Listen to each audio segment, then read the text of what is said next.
पवित्र श्रीमद् भागवत गीता, पवित्र चारों वेद, पवित्र कुरान शरीफ, पवित्र बाइबल, पवित्र गुरु ग्रंथ साहिब, पवित्र कबीर साहिब की वाणी में छुपे हुए गूढ़ रहस्य अर्थात तत्व को जानने के लिए कृपया अवश्य सुनिए जगत गुरु तत्वदर्शी संत रामपाल जी महाराज के मंगल प्रवचन।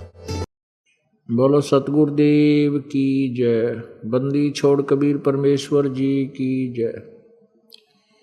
बंदी छोड़ गरीबदास जी महाराज जी की जय। स्वामी रामदेवानंद जी गुरु महाराज जी की जय। सर्व संतों की जय, सर्व भक्तों की जय, धर्मी पुरुषों की जय। श्री काशी धाम की जय, श्री छुडानी धाम की जय, श्री करोथा धाम की जय, श्री बरवाला धाम की जय। सत साहिब गरीब नमो नमो सतपुरुष को हूँ नमस्कार गुरु की नहीं। सुर नर मुनि जन साधुआं संतों सर्वस्ती नहीं। सतगुरु साहिब संत सब डंडो तुम प्रणाम। आगे पीछे मध्य हुए तिनको जा कुर्बान। नराकार निर्विषम काल जाल भय भंजनम निर्लेपम निज निर्गुणम अकलनु बेसंधुनम। सोहम सुरति समापितम सकल समाना निर्तलय उज्ज्वल हिरंबर हरदमम बेपरवा अथा है वार पार नहीं मध्यतम। गरीब जो सुमर सिद्ध होई गणनायक गलता न करो अनुग्रह सोई पारस पद परवाना। आदि गणेश मनाऊं गणनायक देवन देवा चरण कमल लो लाऊं आदंत करूं सेवा। परम शक्ति संगीतम रिद्धि सिद्धिदाता सोई अवगत गुण अतीतम सत्य पुरुष निर्मोही जगदम्बा जगदीशम। मंगल रूप मुरारी तन मन अर्पों शेषम भक्ति मुक्ति भंडारी। सुर नर मुनि जन ध्यावे ब्रह्मा विष्णु महेशा शेष सहस मुख गावे पूज्य आदि गणेशा।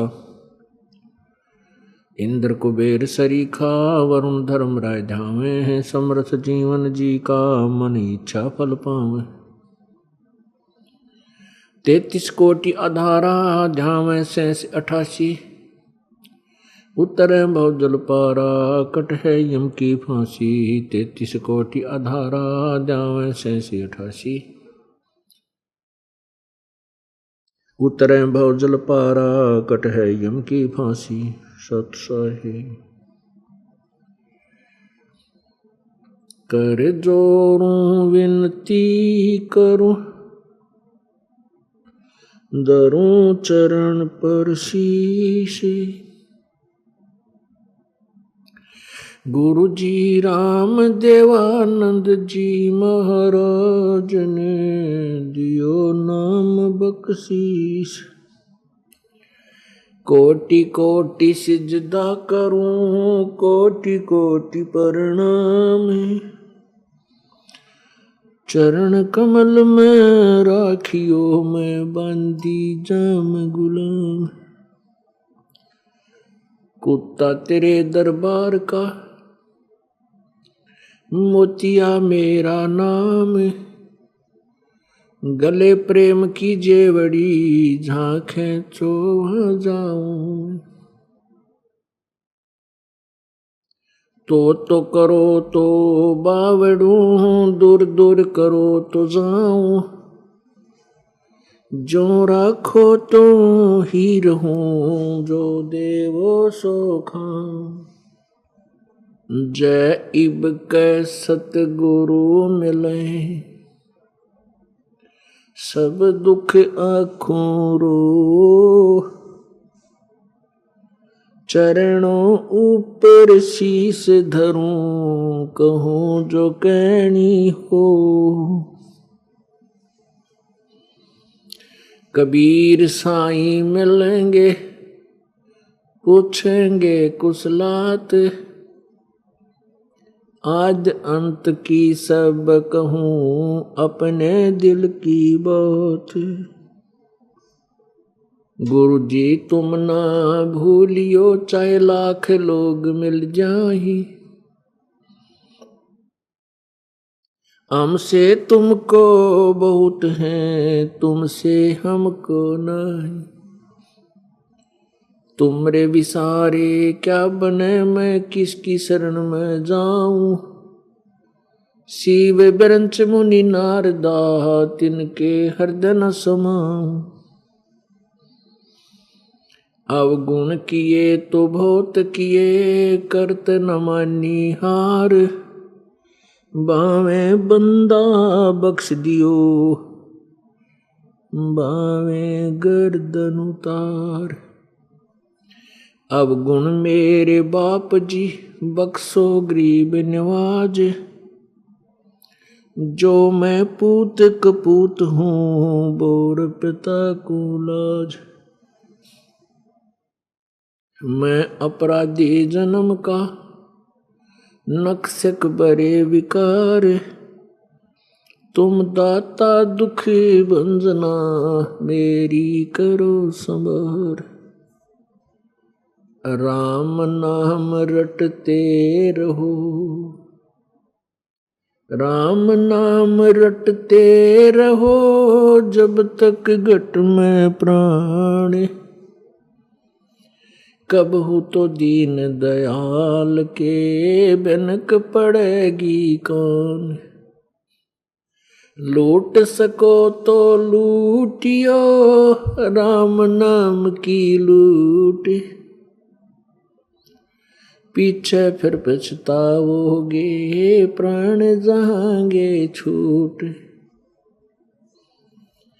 नहीं भरोसा देही का, विनस जावे छन माही। श्वास उश्वास में नाम जपो हो, और यतन कछु नाही। श्वास उश्वास में नाम जपो, व्यर्थ श्वास मत खो। ना जाने इसे श्वास को, आवण हो कि न हो।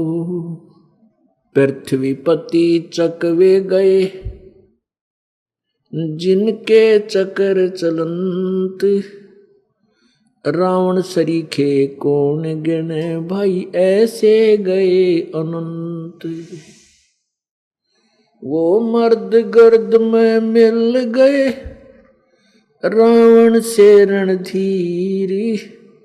कंस के सी चाणूर से, हिरण्यकशिपु बलबीर। तेरी क्या बुनियाद है, तू जीव जन्म धर लेत। गरीब दास हरि नाम बिना, खाली रह जा खेत। परमपिता परमात्मा, सारी सृष्टि के रचनहार कुल मालिक कबीर परमेश्वर जी, कबीर देव अपनी प्यारी आत्माओं को अपने निज घर का ज्ञान कराने के लिए स्वयं ही सचखंड से, सतलोक से चलकर आते हैं। क्योंकि परमात्मा सतलोक में उस तीसरे मुक्ति धाम में रहते हैं। एक लोक मुक्ति लोक में रहते हैं, पहला ब्रह्म का लोक है, जिसके 21 ब्रह्मांड हैं, जिसे अक्षर पुरुष भी अक्षर पुरुष कहते हैं। ये काल है। और दूसरा धाम, दूसरा लोक परब्रह्म का है, जो अक्षर पुरुष कहलाता है। इन दोनों के धामों से, इन दोनों के स्थानों से तीसरा जो मुक्ति धाम है, वो सत्यलोक है। वहाँ परमात्मा कबीर देव, कबीर परमेश्वर, जिनकी उपाधि सत्य पुरुष है। सत्य पुरुष कहो, परम अक्षर ब्रह्म कहो, अविनाशी परमेश्वर कहो, ये उपमात्मक नाम है परमेश्वर के। वास्तविक नाम है उनका कबीर देव। उन्हीं को फारसी भाषा में, अरबी भाषा में अल्लाह अकबर बोलते हैं। अल्लाह कबीर, अल्लाह अकबर, अल्लाह कबीर। भले ही अल्लाह कबीर का अर्थ उन्होंने बड़ा भगवान किया है, अल्लाह माने प्रभु और कबीर माने वो बड़ा कहते हैं, बड़ा बड़ा परमात्मा। वास्तविक नाम परमेश्वर का वही है और वो उसी नाम को लेकर के कलयुग में प्रकट हुए। परमात्मा चारों युगों में आते हैं कबीर देव जी। उसे हम अपनी लोकल भाषा में कबीर साहब कहने लग गए। कबीर साहब, कबीर देव, कबीर माने कबीर देव का सीधा अर्थ बनता है कबीर परमेश्वर, कबीर साहब। हम कबीर को कबीर बोलने लगे। वेदों में कबीर लिखा है। जैसे हम अपनी मातृभाषा में वै को वै बोलते हैं, जैसे वेदों को हम वेद बोलते हैं। हम कर्मवीर को कर्मवीर बोलते हैं, धर्मवीर को हम धर्मवीर बोलते हैं। ऐसे ही ये अपभ्रंश होकर के, भाषा भिन्न होकर के कबीर साहब हम इसे परमात्मा को कहने लगे। उनका नाम कबीर साहब है। और वो परमात्मा अपने वास्तविक नाम से बनारस में सन 1398 संवत 1455 में सहशरीर आकर के एक बालक रूप में कमल के फूल पर लहर तारा तालाब में प्रकट हुए। क्योंकि परमात्मा पूर्ण ब्रह्म प्रत्येक युग में एक ऐसी लीला करते हैं और वे एक साधारण मनुष्य जैसा जीवन जीकर मनुष्य की तरह काम करके अपना गुजारा करके दिखाते हैं, लीला करते हैं। और अपने जो जो वो बड़े होते हैं एक मनुष्य जीवन की लीला करते हुए, तो छोटी आयु से ही वो अपने इस अमृत ज्ञान का प्रचार प्रारंभ कर देते हैं और अपने अमृत ज्ञान के आधार पर बड़े बड़े विद्वानों को परास्त कर देते हैं, पराजित कर देते हैं। लेकिन वो महिमा के भूखे वेद ज्ञानहीन अपनी प्रभुता को न त्याग कर परमात्मा का विरोध करके उनके द्वारा दिए गए उस ज्ञान को, जो साधारण भाषा में होता है, जनता तक नहीं जाने देते, जनसाधारण तक नहीं जाने देते। उसी का दुष्परिणाम अभी तक हमने भोगना पड़ रहा है। परमात्मा ने ये समय सिलेक्ट किया, ये बिचली पीढ़ी का समय चुना। परमात्मा ने पहले ही चुन रखा था, पहले ही कह रखा अपने कबीर सागर में अर्थात कबीर वाणी में परमेश्वर ने पहले ये वचन बोला हुआ है कि कलयुग में जब बिचली पीढ़ी आवेगी, बिचली पीढ़ी का अर्थ है कि जो शिक्षित समय आएगा, हमारा शिक्षा का समय। क्योंकि जब परमात्मा स्वयं आए थे सन 1398 में, आज से लगभग 600 वर्ष पहले, 610 वर्ष पहले, तो उस समय जनता शिक्षित नहीं थी और सब सदग्रंथ संस्कृत भाषा के अंदर लिपिबद्ध थे और संस्कृत भाषा पढ़ने का केवल एक ब्राह्मण वर्ग को अधिकार था, दूसरा कोई भी वर्ण संस्कृत भाषा नहीं पढ़ सकता था। जिस कारण से वो जो तत्व ज्ञानहीन ऋषि गुरु महर्षि थे, वो एक संस्कृत भाषा से परिचित थे, ब्राह्मण वर्ग से थे। और परमात्मा एक जुलाहा वर्ण में लीला करते हुए एक जुलाहा वर्ण में वो प्रकट हुए, अर्थात नीरू नीमा जो थे वो जुलाहे थे। वो परमात्मा बालक रूप में परमात्मा को उठाकर ले गए थे और उनका अपने पुत्रवत पालन पोषण किया था, जिस कारण से परमात्मा भी वो जुलाहे का कार्य करते थे और कबीर धानक नाम से प्रसिद्ध हुए, जुलाहा नाम से प्रसिद्ध हुए। और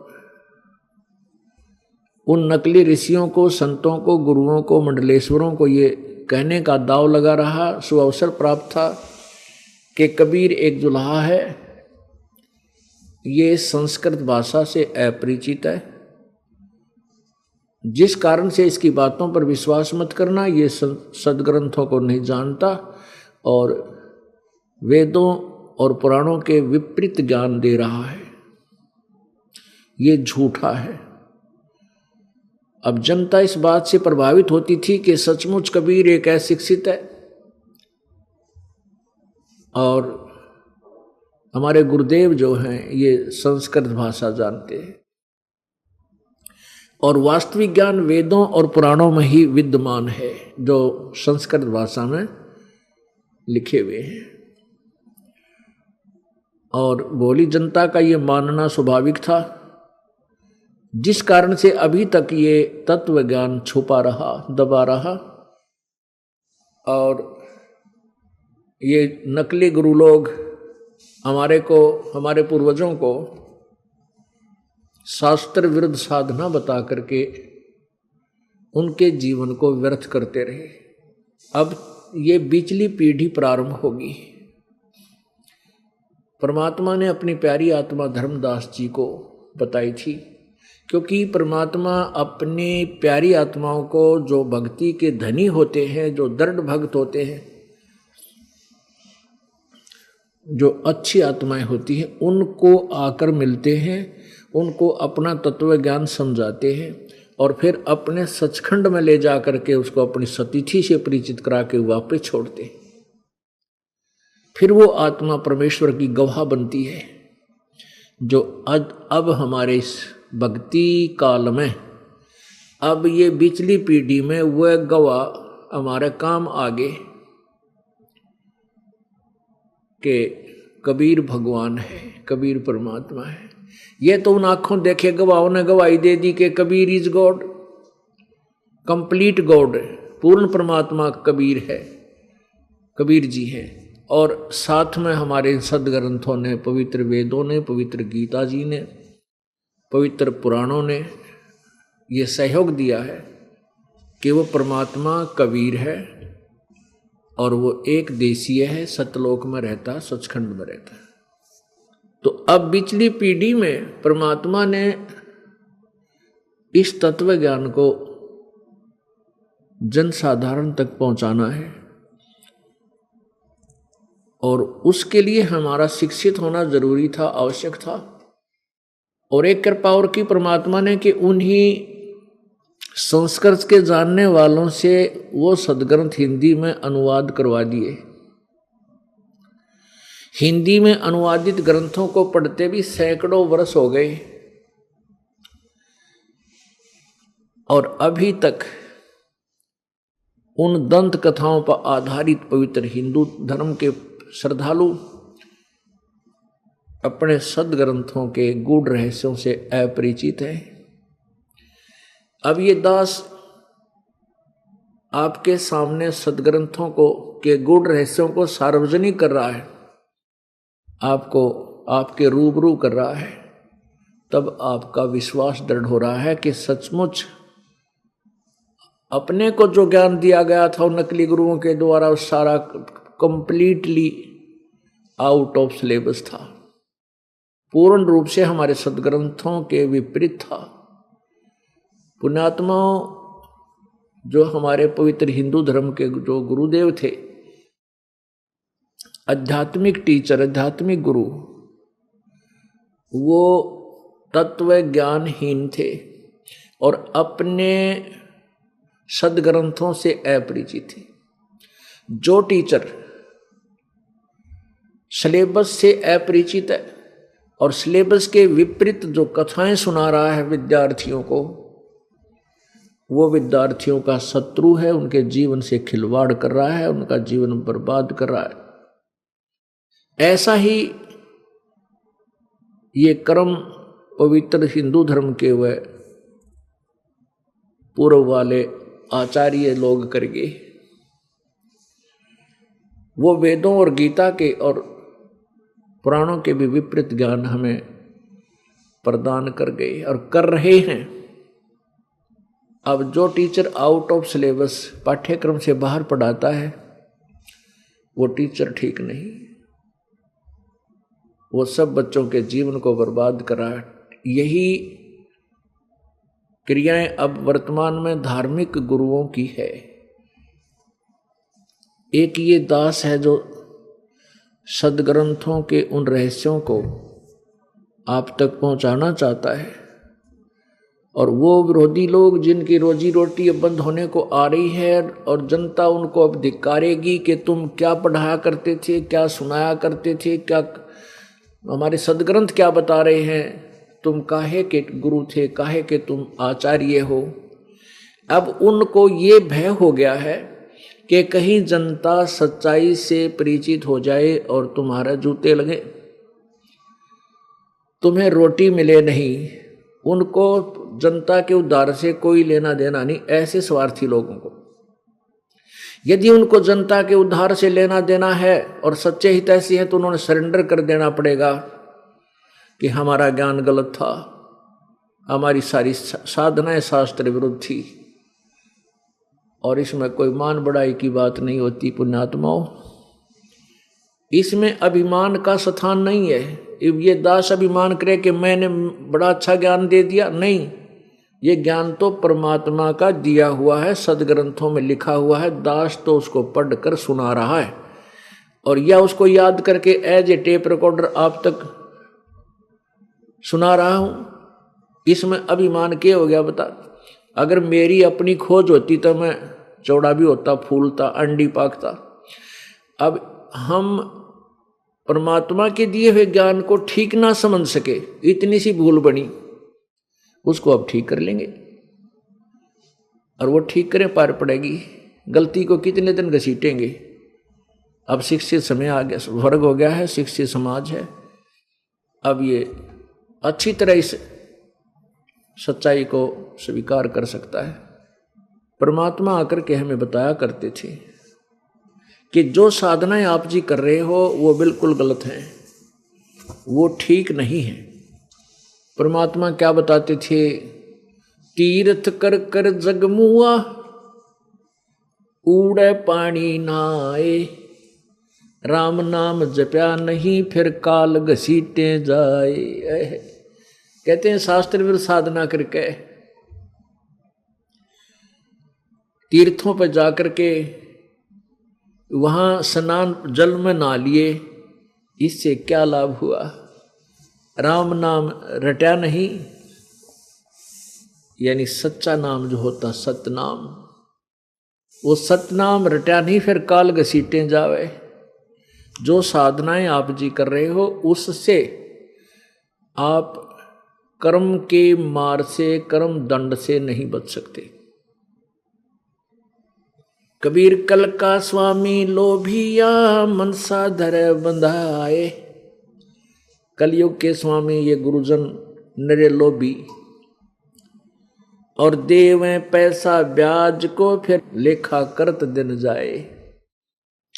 कल का स्वामी लोभिया पीतल धरे खटाए, देवे पैसा ब्याज को फिर लेखा करत दिन जाए।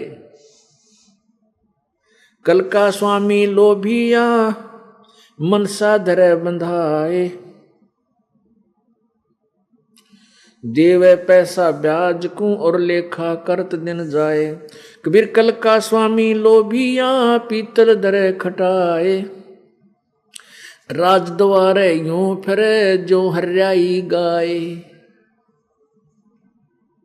अब परमात्मा के समझाना चाहते हैं कि ये लोभी लालची गुरु जो पैसे के मारे, पैसे के लोभ में राजा लोगों पर, बड़े बड़े सेठ साहूकारों के पास पैसे के लालच में धक्के खाते फिरते हैं। ऐसे फिरते हैं जैसे हरियाई गायें होती है। हरिया गायें बोल रहे हैं जो जिसका कोई धनी ना हो, सुन्नी हो, और वो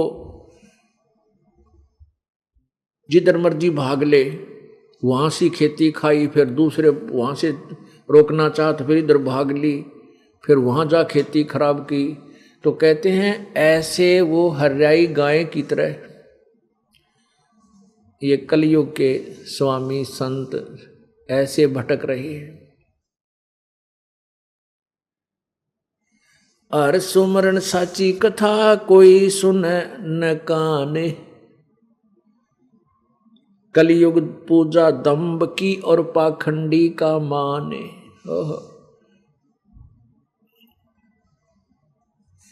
हरि सुमरन और साची कथा, सत्य कथा यानी तत्व ज्ञान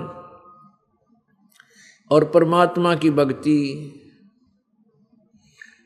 कोई सुने है कान यानी कोई लाखों में एक आध भगत इस तरफ प्रेरित है। और वो प्रेरित है, वो किस चीज को ज्यादा मानता है? कलयुग पूजा दंभ की और पाखंडी को माने। कलयुग में यानी जो लोग दिखावा पाखंड करता है उनकी ज्यादा पूजा होती है, उन संतों को ज्यादा महत्व दिया जाता है।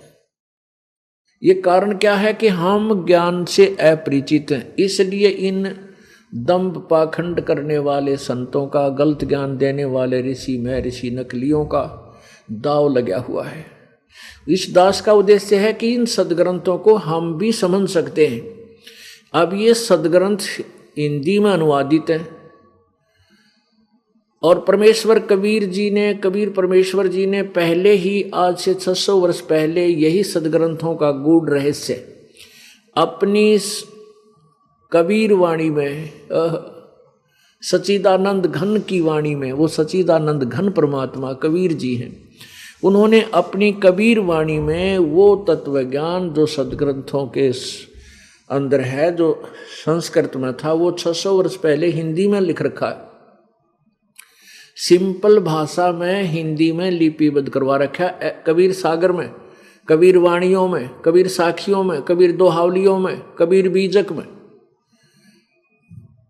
अब तक उस कबीर साहब के उस हिंदी लिपिबद्ध तत्व ज्ञान को हम नहीं मानते थे।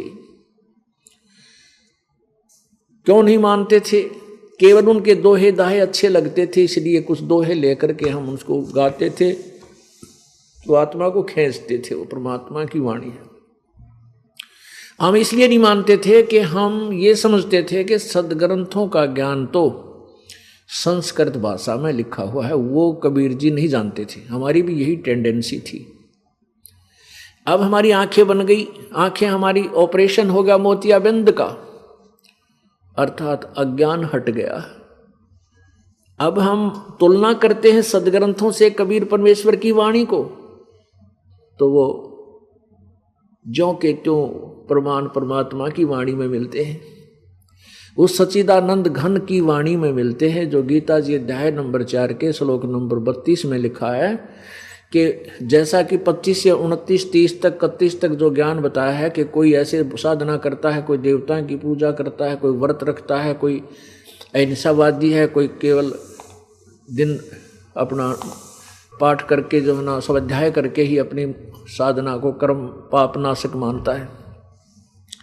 ये इस प्रकार के बहुत प्रकार के ज्ञान चौथे अध्याय के 32वें श्लोक के इस प्रकार के बहुत प्रकार की साधनाएं यज्ञ परमेश्वर सच्चिदानंद घन की वाणी में विस्तार से कहे गए हैं। उस ज्ञान को चौथे अध्याय के 34वें श्लोक में गीता जी में कहा है कि उस तत्व ज्ञान को किसी तत्वदर्शी संत के पास जाकर समझ, उनको दंडवत प्रणाम करने से वो तत्वदर्शी संत आपको उस परमात्म तत्व का यानी पूर्ण परमात्मा का ज्ञान यथार्थ रूप में देंगे।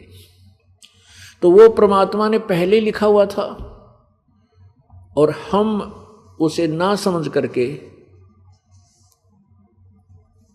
कबीर जी की वाणी को इतना महत्व नहीं देते थे। अब हमारे सब सदग्रंथों में वही प्रमाण है। अब तुलना कर लेंगे हम, क्योंकि हमारा मोतियाबिंद का ऑपरेशन हो गया। तो क्या बता रहे परमात्मा? तारा मंडल बैठ कर ये चांद बड़ाई खाए, उदय हुआ जब सूरज का स्यों तारों छिप जावे।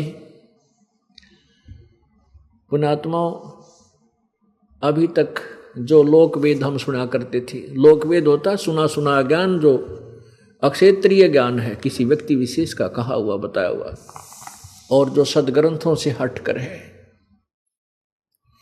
उस लोक वेद के आधार पर हम श्री ब्रह्मा जी रजगुण, श्री विष्णु जी तम सतगुण, श्री शिव जी तमगुण को सर्वेश्वर, महेश्वर, मर्त्युंजय, कालज्ञ, सभी ब्रह्मांडों के रचनहार, अजर, अमर, अविनाशी सुना करते थे और ऐसा ही मानते थे।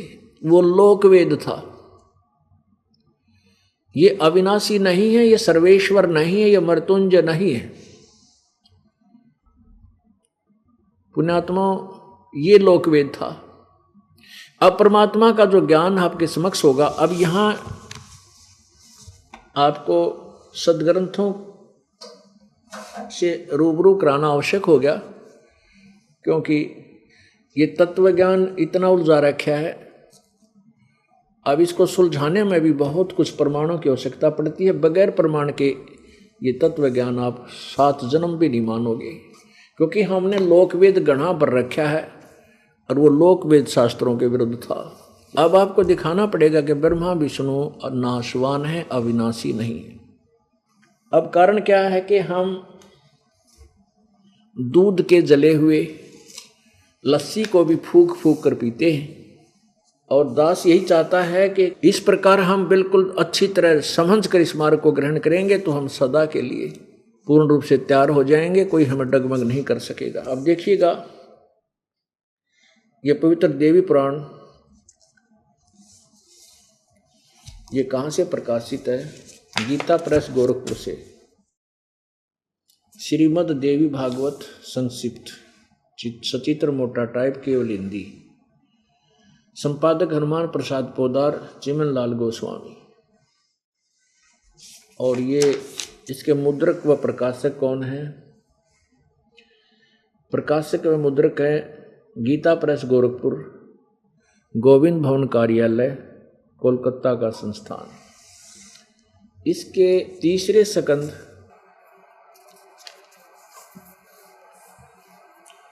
123 पृष्ठ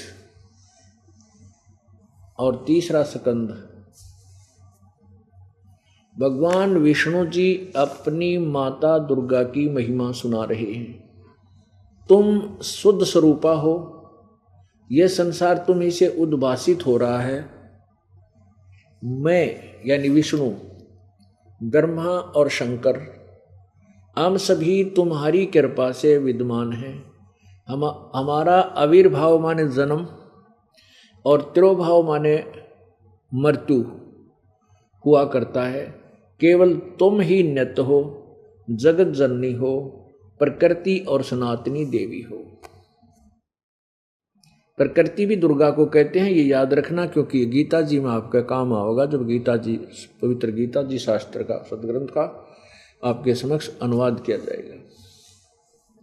शंकर भगवान बोले, देवी यदि महाभाग विष्णु तुम्ही से प्रकट हुए हैं तो उनके बाद उत्पन्न होने वाले ब्रह्मा भी तुम्हारे ही बालक हुए। फिर मैं तमोगुणी लीला करने वाला शंकर क्या तुम्हारी संतान नहीं हुआ? अर्थात मुझे भी उत्पन्न करने वाली तुम ही हो। शिवे संपूर्ण संसार की सृष्टि करने में तुम बड़ी चतुर हो। यहाँ देखो, इसी के 123 के नीचे, इस संसार की सृष्टि, स्थिति और संहार में तुम्हारे गुण सदा समर्थ हैं।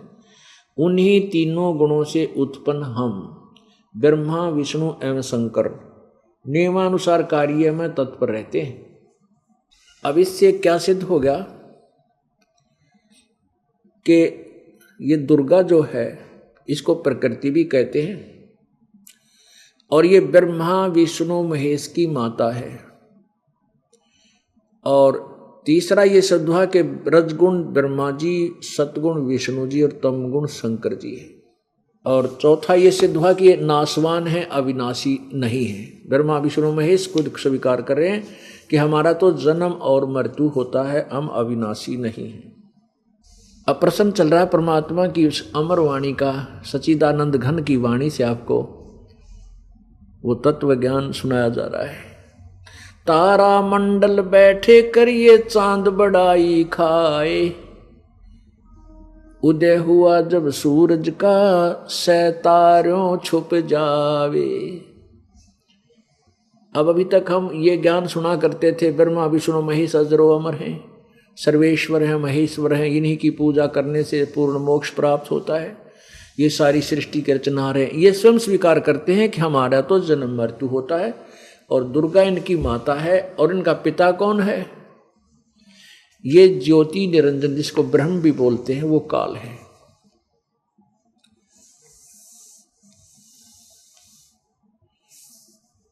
अब पुण्यात्माओं, इस काल ने जो ज्योति निरंजन है, जिसको अक्षर पुरुष भी क्षर पुरुष भी कहते हैं, इसको काल भगवान भी कहते हैं, काल प्रभु भी कहते हैं, काल ब्रह्म भी कहते हैं। ये ज्योति, संतों ने इसका नाम ज्योति निरंजन रखा है। ये इसने कसम खाई है, इसने प्रतिज्ञा की है कि मैं अपने काल रूप में, जो मेरा वास्तविक रूप है, कभी किसी को दर्शन नहीं दूंगा। ये इसका अटल घटिया सिद्धांत है।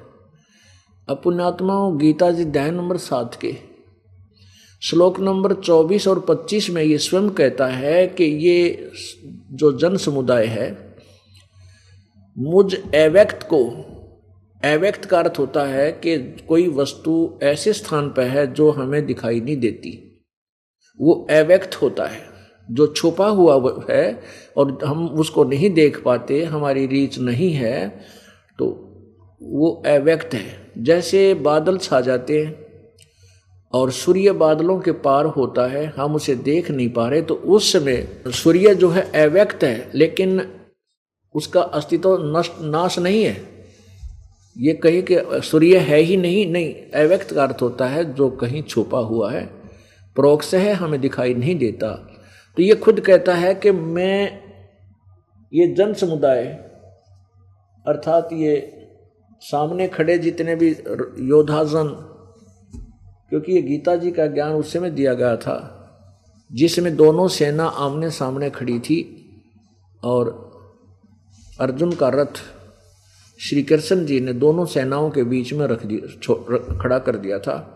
उसी समय काल आकर के ये ज्योति निरंजन, ये ब्रह्म और श्री कृष्ण के शरीर में प्रेतवत प्रवेश कर गया। और जब तक ये महाभारत का पूरा युद्ध, ये विनाश नहीं हो लिया, तब तक श्री कृष्ण के शरीर से वो काल नहीं निकला। तो वो कहता है कि ये मंदबुद्धि के लोग, अबुद्धि, ये मूर्ख लोग सामने खड़े, ये मुझ अव्यक्त को और व्यक्ति रूप में प्रकट हुआ मानते हैं। मुझे ये कृष्ण मान रहे हैं, मैं कृष्ण नहीं हूँ, क्योंकि कृष्ण जी तो वहाँ खड़ा ही था। अगर ये शब्द कृष्ण जी बोलते तो वो नहीं बोलते ये बातें, क्योंकि श्री कृष्ण जी गीता नहीं बोल रहे थे, वो काल ब्रह्म सदाशिव ये बोल रहा था। इसको सदाशिव भी कहते हैं, काल रूपी ब्रह्म भी कहते हैं। अब गीता जी अध्याय नंबर 7 के श्लोक नंबर 24-25 में आपको दिखाते हैं। देखिएगा, ये पवित्र गीता जी, इसके अनुवादक हैं जयदयाल गोविंद का। ये गीता प्रेस गोरखपुर से प्रकाशित है और जयदयाल गोविंद का इसके अनुवादक हैं। अध्याय नंबर 7 में और श्लोक नंबर 24-25 ये देखिएगा। ये है अध्याय नंबर 7 और इसमें 24 में कहा है, ये बुद्धिहीन पुरुष, ये बुद्धिहीन व्यक्ति मेरे अनुत्तम, यानी अनुत्तम माने अश्रेष्ठ, अविनाशी परम भाव को न जानते हुए, अव्यक्तम मन इंद्रियों से परे, यानी अव्यक्तम माने मुझ अव्यक्त को, जो मैं कभी व्यक्ति रूप में नहीं आता, व्यक्ति माम माने मुझ को, सच्चिदानंद परमात्मा नहीं, ये अनुवाद है माम, अव्यक्तम माम व्यक्तिम आपनम मन्यते। संस्कृत भी पढ़ लेंगे हम, संस्कृत भी, क्योंकि नागरी लिपि है। मन ये है अव्यक्तम, मेरे जो है अनुत्तम, अश्रेष्ठ, अटल, अविनाशी माने अटल, अवय माने अटल परम भाव को न जानते हुए, जो कभी न समाप्त होने वाला भाव है, जानते हुए अव्यक्तम माम, मुझ, माम माने मुझ, अव्यक्तम माने अव्यक्त को, जो मैं छुपा हुआ रहता हूं, वो व्यक्ति भाव को प्राप्त हुआ मानते मुझे ये व्यक्ति रूप मान रहे हैं कृष्ण। अब देखो 25 में कमाल किया है। मैं अपनी योग माया से छुपा हुआ, ये देखो, अपनी योग माया से छुपा हुआ मैं सबके प्रत्यक्ष नहीं होता। यह अज्ञानी जन समुदाय दोनों में मूर्ख लिखा है कि जो मुझे कृष्ण मान रहे हैं, मुझ जन्म रहित अविनाशी अविनाशी परमेश्वर को, अविनाशी को परमेश्वर लिखा है, उसे अविनाशी को नहीं जानता, अर्थात मुझको जन्म मरने वाला समझता है। अभी जानती का अर्थ है मुझे नहीं जानता। अब यहाँ ये सिद्ध हो गया कि ये काल बोल रहा था गीता जी को, और वो कह रहा है कि ये मूर्ख लोग मुझ अव्यक्त को, क्योंकि मैं अपनी योग माया से छुपा रहता हूँ, सबके सामने नहीं, प्रकाश में नहीं आता कभी भी, ये मेरा अटल नियम है, तो ये मुझे कृष्ण मान रहे हैं। I am not Krishna. इसका कहने का भाव ये है कि मैं कृष्ण की तरह ऐसे नहीं आता कभी भी, मैं अपने गुप्त, अपने वास्तविक रूप में कभी प्रकट नहीं होता। इसने एक प्रतिज्ञा की है कि मैं कभी किसी के सामने प्रकट नहीं होऊंगा और सब क्रियाएं मैं ही कराऊंगा। इस काल भगवान को साप लगा हुआ है 1 लाख मानव शरीरधारी प्राणियों के सूक्ष्म शरीर को तपतशिला पर भून कर 1 लाख व्यक्तियों का वो उसमें से वासना निकाल कर खाने का, उसमें से गंध निकाल कर खाने का। जीव मरता नहीं। इसको 1 लाख मानव शरीरधारियों के सूक्ष्म शरीर को खाने का श्राप लगा हुआ है, जिस कारण से ये अपने तीनों पुत्रों से ब्रह्मा जी को रजगुण उत्पन्न करता है, विष्णु जी को सतगुण युक्त करता है और शिव जी को तमगुण युक्त कर देता है।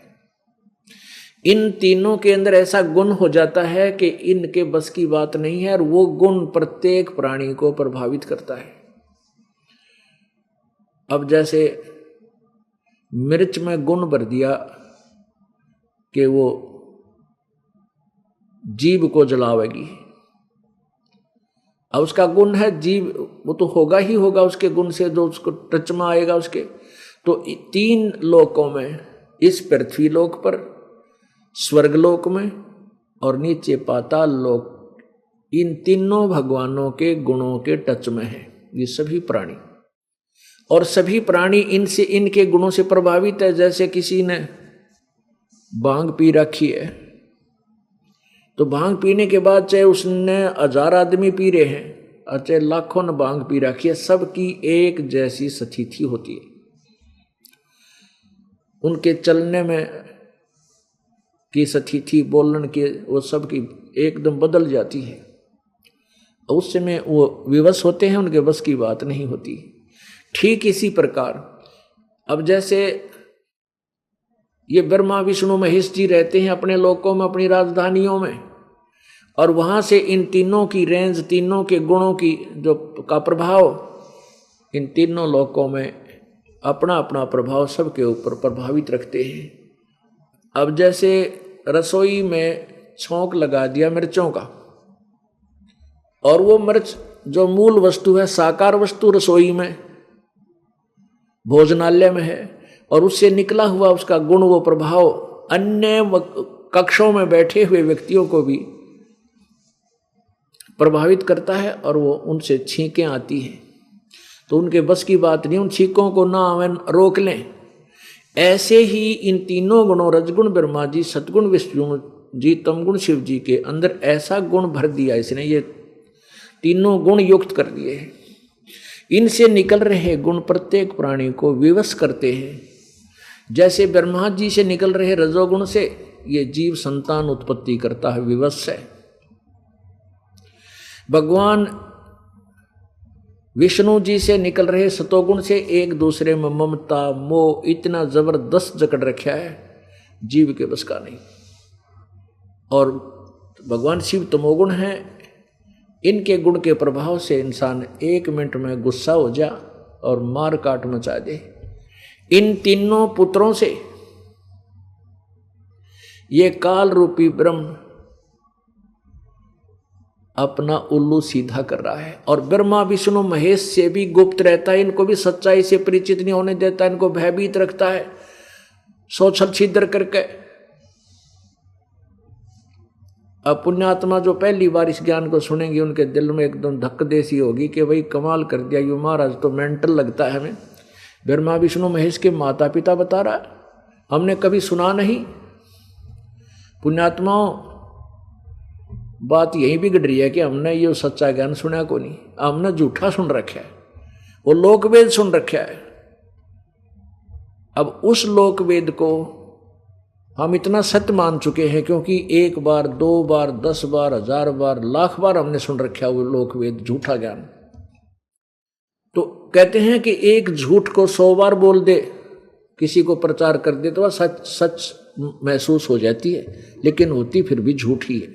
अब आपको थोड़ी सी झलक दिखाएंगे कि ब्रह्मा विष्णु महेश जी के पिता कौन है। ये काल है, ये गुप्त रहता है, ये इनको भ्रमित रखता है, इनको भी सत्य से अपरिचित रखता है। कारण क्या है कि ये इसकी सोच है कि यदि ब्रह्मा विष्णु महेश जी को, जो 3 लोक के संचालक हैं और ये मेरे लिए भोजन तैयार करवाते हैं 1 लाख मानव शरीर प्रतिदिन खाने के और 1.25 लाख उत्पन्न करने का, इसको श्राप लगा हुआ, किसको? ब्रह्म को, ज्योति निरंजन को। तो इसको ये चिंता रहती है कि ब्रह्मा विष्णु महेश इस बात से परिचित हो गए तो वो इस कार्य को बंद ना कर दें और तेरे जो है ना ये या खेती नष्ट हो जाए, ये संसार ना चला, तुझे 1 लाख मानव शरीरधारी प्राणी खाने को ना मिले। अब ब्रह्मा विष्णु महेश के माता पिता कौन है ये क्लियर करते हैं। अब माता क्लियर कर दी दुर्गा, उसने देवी पुराण ने। अब शिव पुराण इसका निर्णय और अच्छा देगा। ये है पवित्र शिव पुराण, देखिएगा। सचित्र मोटा टाइम, केवल हिंदी, संपादक हनुमान प्रसाद पोदार, और इसके प्रकाशक एवं मुद्रक कौन है?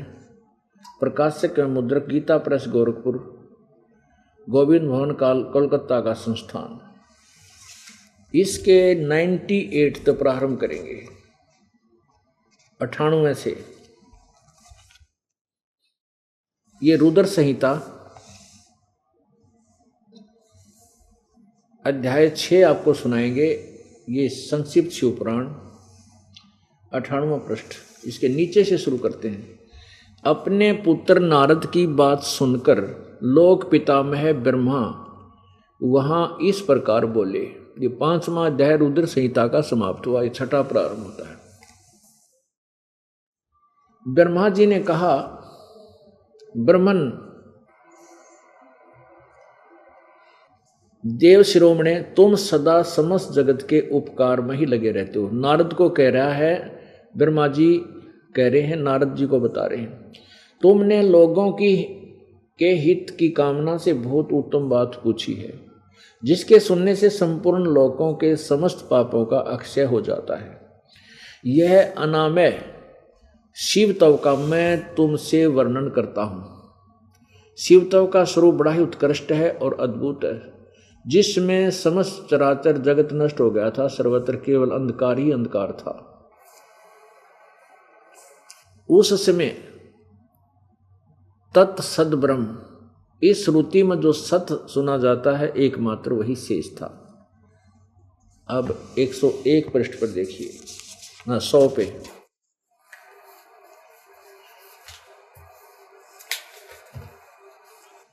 ये देखिएगा, जिस परब्रह्म, ये 100 पृष्ठ पे,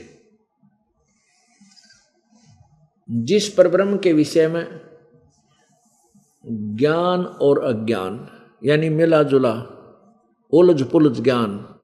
ब्रह्मा जी कह रहे हैं जिस परब्रह्म के विषय में ज्ञान और अज्ञान से पूर्ण उक्तियों द्वारा इस प्रकार विकल्प किए जाते हैं, उसने कुछ काल के बाद द्वितीय की इच्छा प्रकट की।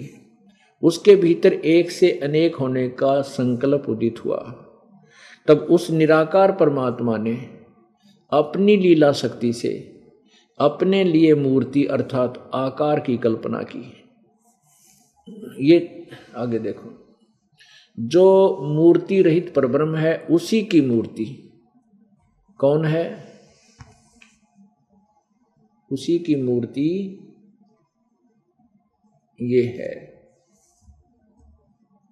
भगवान सदाशिव हैं। ये सदाशिव काल को कहते हैं, ये ध्यान रखना, याद रखना।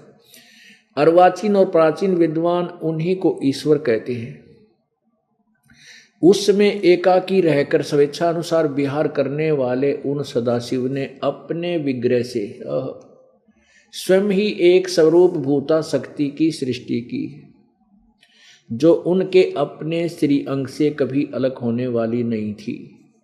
उस पराशक्ति को प्रधान प्रकृति, ये भी ध्यान रखना कि ये दुर्गा है, इसको प्रकृति बोलते हैं, प्रधान भी इसी को बोलते हैं।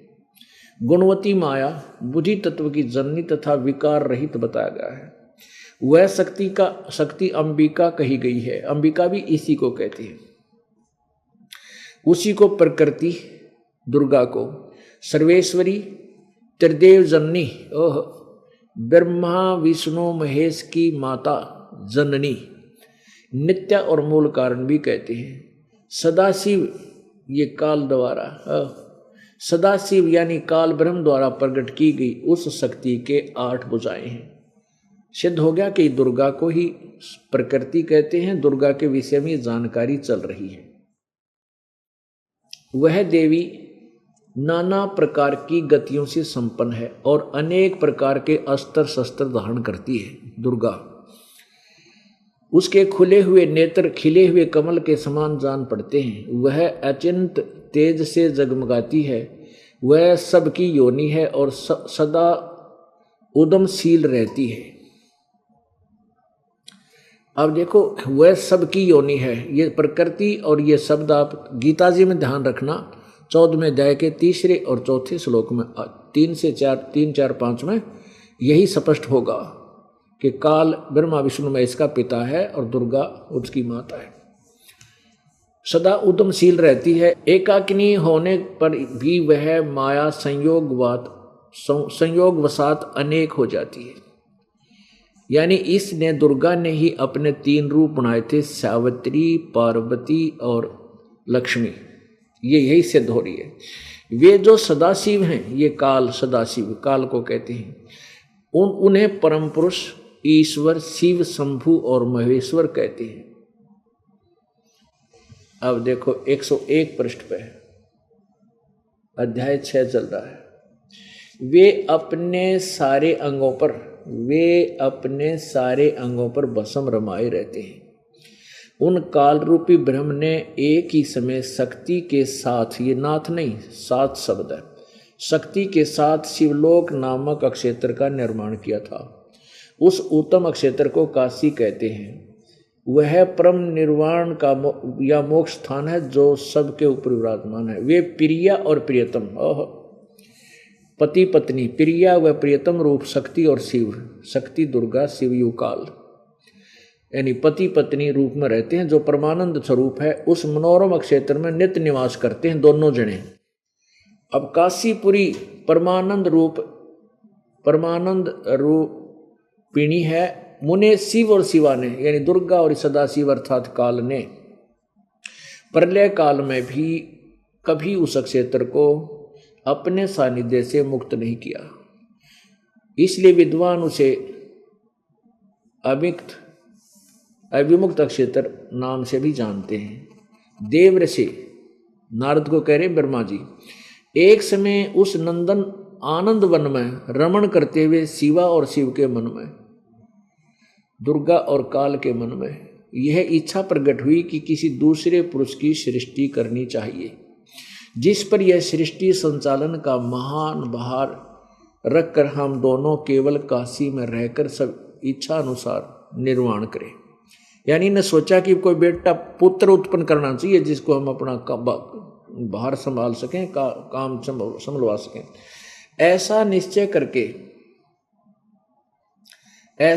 करके शक्ति सहित सर्वव्यापी परमेश्वर शिव ने अपने वाम भाग के 10वें अंग पर अमृत मल दिया। फिर तो वहां से एक पुरुष प्रकट हुआ जो तीनों लोकों में सबसे सुंदर था, वह शांत था, वही सतगुण की अधिकता थी, उसमें सतगुण की अधिकता थी तथा वह गंभीरता का अथाह सागर था। यानी एक बेटा उत्पन्न हुआ, उसका नाम क्या रखा,